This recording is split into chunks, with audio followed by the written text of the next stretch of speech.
Inaasahan namang makikipagpulong si Pangulong Aquino sa mga kasami ng Filipino community sa Korea bago siya bumalik ng Pilipinas bukas. Ayon sa report, nakapagtala ang mga OFW sa Korea ng kabuang remittances ng mahigit 84 milyong dolyar nitong nakalipas na buwan ng Mayo. Narito ang report ni Elena Luna. Excited na ang mga Pilipino sa Korea na makita ng personal si Pangulong Aquino.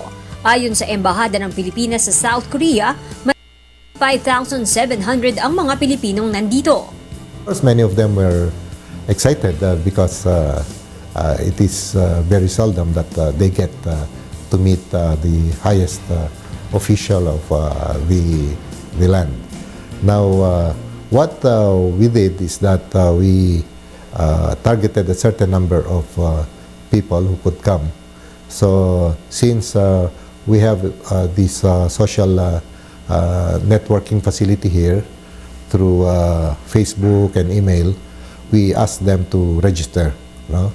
And after we reached a critical number, then we have closed the registration so that those who have indicated their availability to come on the 18th of this month will have the pleasure, of course, of meeting the President.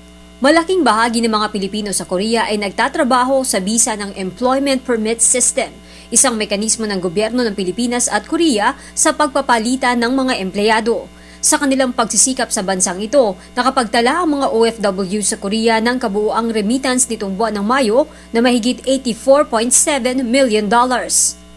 Kami po ay naging masaya, at least makikita personal po ang ating Pangulo.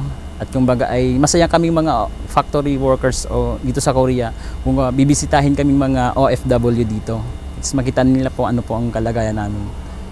Bago umuwi ng Pilipinas ang Pangulo sa Biyernes, makakasama niya ang mga Pilipino sa Korea.